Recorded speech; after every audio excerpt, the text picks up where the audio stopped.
So I want to expand on my previous video because I kind of ran out of time and I was going to discuss what the future of the Ukrainian military looks like in mirroring the US military in the way they're going to train and prepare their war fighters.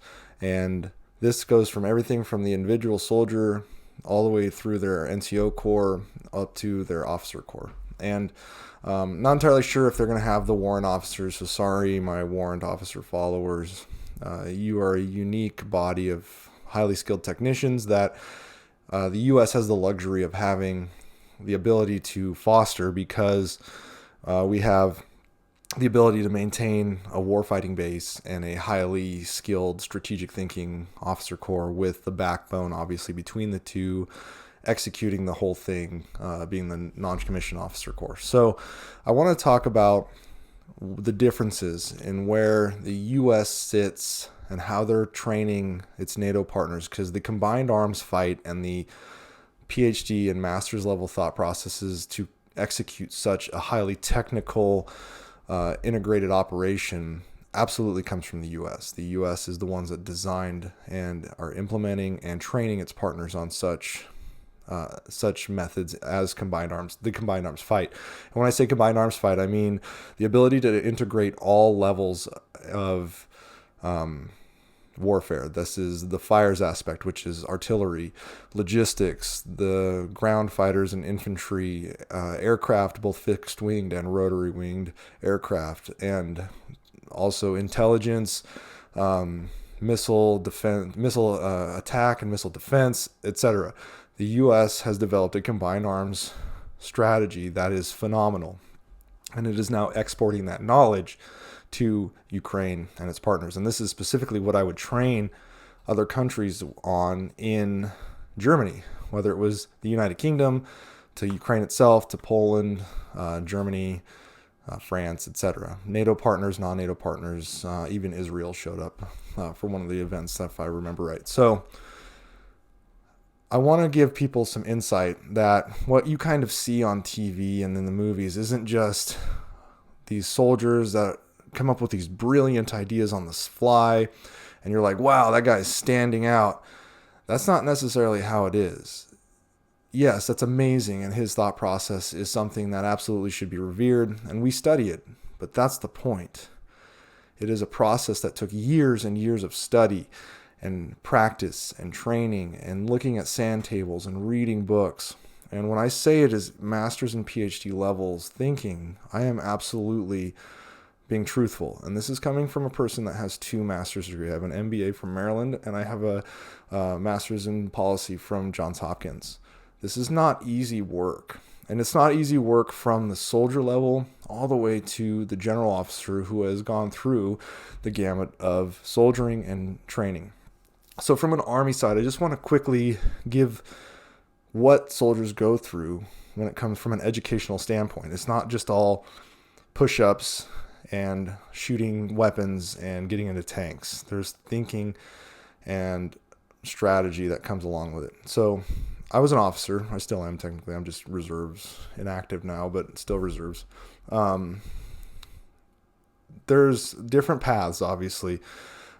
All of us go through basic training in some form of basic training, whether you're OCS like me, whether you're ROTC, you go to I think it's called LDAC or something like that. They all go through some form of basic training. Basic soldiers go through basic training. It's just your basic soldiering skills. From that, soldiers go through AIT. That's their advanced individual training. That's where they learn their job. So you learn how to be a soldier, then you learn your job. That's a multi-month process. Both of those items, both of those things. And it could take longer depending on what branch or what MOS or your job you're going to do it will be. So from an officer side, after we go through our individual training, if you're a West Point graduate, you immediately go to your unit after West Point, you immediately go to your officer leadership course training after West Point. For OCS, after OCS, we go to our officer leadership course training. Same with ROTC. And for me, we went to, I don't think they do this anymore, but I went to Bullock 2, which was it's basic officer leadership course, and it's specific to tactics. So you learn support by fire, assaulting a bunker, etc., whatever. All of those tactics, 6 weeks long. After that, I went to Bullock 3, Basic Officer Leadership Course 3, which is learning the specifics of your job. For me, I was a quartermaster, which would eventually transitions into logistics once you go to career course, but I'll talk about in a bit. So you go to that course, you learn your job, and that job actually can provide bachelor's level credits. If you're a quartermaster, you can get bachelor's level credits in supply chain. Some universities will take it. I know that some University of Kansas specifically takes stuff from the intermediate level education programs at Fort Leavenworth. Anyways, after you go through that training, you go to your unit, do great things for a couple of years. Then you go to another school. For officers, it's Captain's Career Course. That's where we learn more advanced skills in our field. It's where I learned how to become a multifunctional logistician. And from that, we're able to certify in certain civilian level logistics programs and certifications. And we also can get both bachelor's and sometimes master's levels credit for what we are doing. And we do projects and things like that and look at a battlefield. And this is, again, multi-month school. And everyone goes to it. It doesn't matter whether you're infantry, a tanker, logistics, whatever. Everyone goes to career course and learns it. From the NCO side, they go to a series of schools as well. They change the names constantly, but I think it's Warrior Leaders Course, WLC. Then you have like Advanced Leaders Course. It used to be called like PLDC, but they've changed the names. But they go to 3 different schools. So they're always learning and growing. And this is something that we are exporting to Ukraine, this thinking professional army, not a conscript throw bodies at a battlefield army that Russia operates. And China has learned that that conscript level army doesn't work very well when we have an advanced system of combined arms militaries using very technical weaponry. And make no mistake, it is very high-tech and technical weaponry that is being fielded by the U.S. and Western nations. So from there, we're not done yet. Officers have 2 more schools they go through in their career if they stay in. Second one is intermediate level education. That is a master's level program for majors, and they gain further education on field grade level operations, which is like looking at an entire battlefield operations. Then from there, officers go to the War College, and there's 4, maybe 5 war colleges, and each branch has one: Army, Navy, Marine Corps. I think the Air Force has one. I'm not 100% sure, but that is PhD level. And I mean that absolutely. It is a PhD level thinking for warfare. And you write papers. I have written and published papers on warfare. Incidentally, those written papers helped me get into Johns Hopkins. They helped me get jobs that I've gotten since then as an analyst.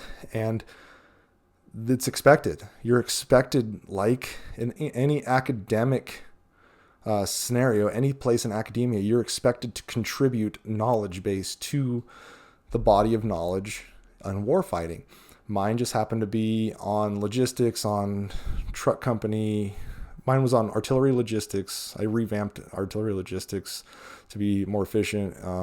Truck company operations in a sustainment brigade, and then one other one. I can't remember. It's been years. I did one other one. So I've published 3 papers in my career, peer reviewed, and that is the expectation. NCOs do the same thing at their highest level. They do stuff on leading soldiers. So when I say the U.S. military is a very professional thinking military, and I harp on this, the most advanced weapon on the battlefield is a soldier's mind. We do that on purpose. We want a thinking army so that our lowest level soldier can make critical decisions on the fly rather than freeze up. And what we're seeing in Russia is freezing up and soldiers fighting back against their leaders, while Ukrainian leaders are empowering their soldiers to make decisions, and they're seeing a huge amount of success. So I just wanted to expand on my previous video to explain what I meant by Ukraine is just better trained.